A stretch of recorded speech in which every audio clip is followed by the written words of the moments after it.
मैया से मिथिला नगर मैट में हे मैया बसे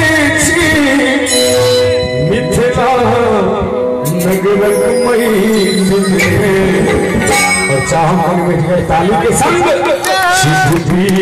उच्चैठ में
आहा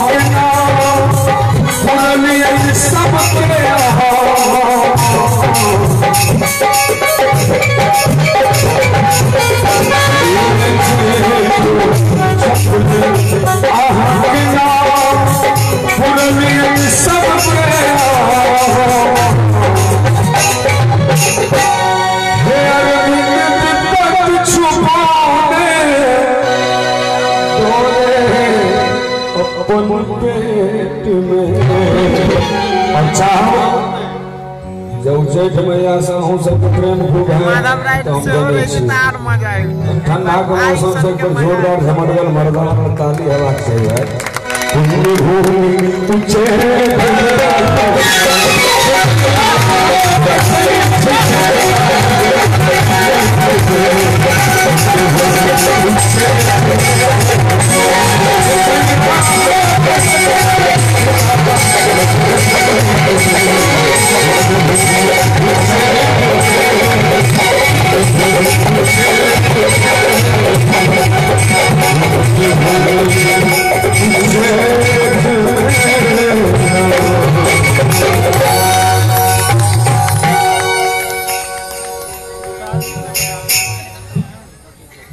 एक गीतक और फरमाइश भगवती गीत से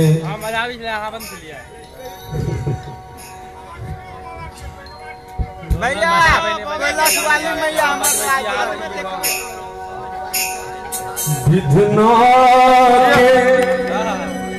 लिखन में चलो दुख में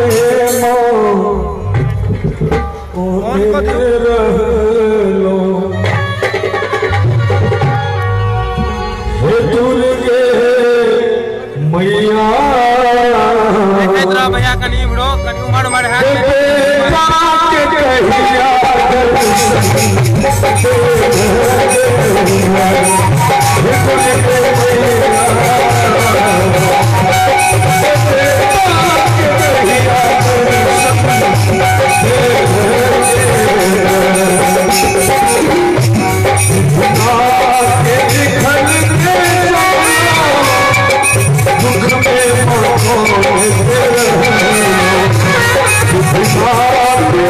लिखन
लागल हुआ था आशीर्वाद स्वरूप ताली बजवाब चाहिए हमारो सब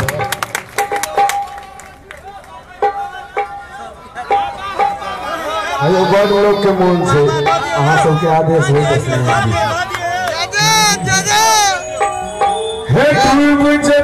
दुनिया बाबा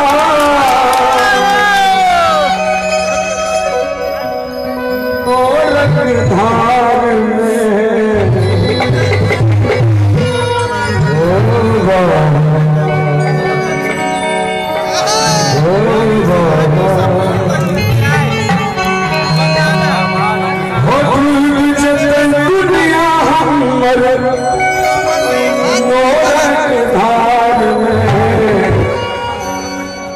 सबके फरमाइश पर भेले तो आगे आगे हूँ सब कहबे बाबा बाबा की लिखला कपार बाबा बाबा की लिखला कपार साहब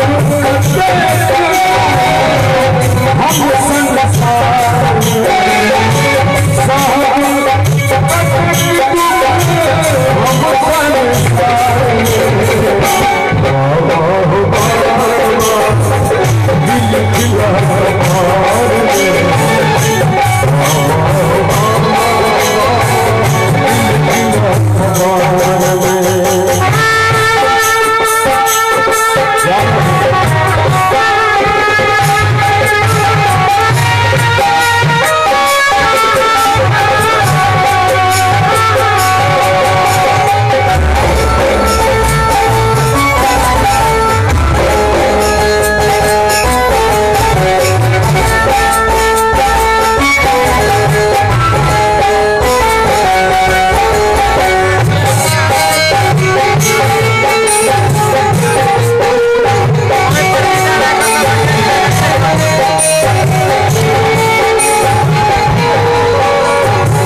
किनका नीक लगे अगर हाथ उठा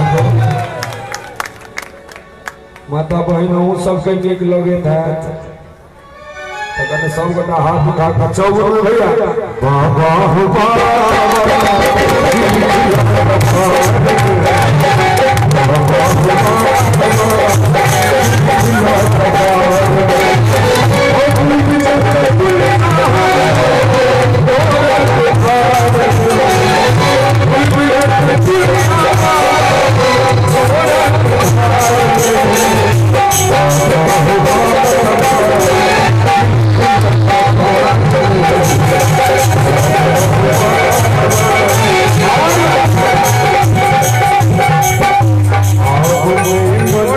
बीच में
होते जब प्राण हम तोहर दरबार में,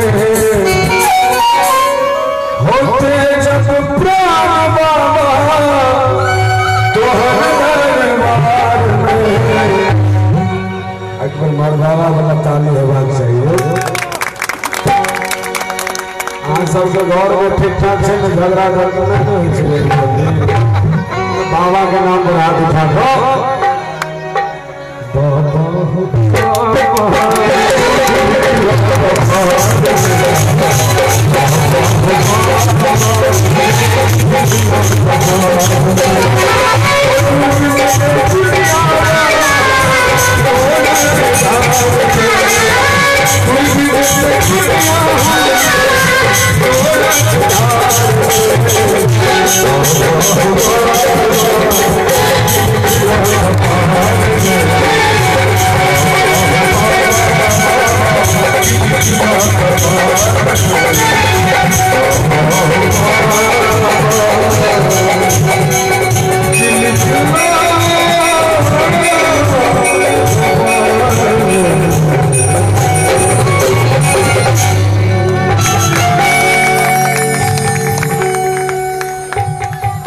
बाबा हो बाबा की लिखल कपार में बढ़िया लिखल जायते लोकक स्नेह भेट रहल है। बाबे के कृपा ओना ये तो महादेव के गप हो छलन। आज के डेट में कलयुग में दूटा चीज के बड़ वैल्यू है, एक दादागिरी के एक बाबागिरी के। हाँ बाबागिरी के ओना बाबा पर मैं याद एक छोरा अपना बाबू के संगे चल गए भंडारा खाए ले। तो भंडारा खाए ले गए वो कबीरा भंडारा खाले तो जखने भात के रखल के उठे दरिया में कहे बाबू हो भात उठले। बाप कल के चुप बाबाजी में बैसल भात नहीं कही तो कल के की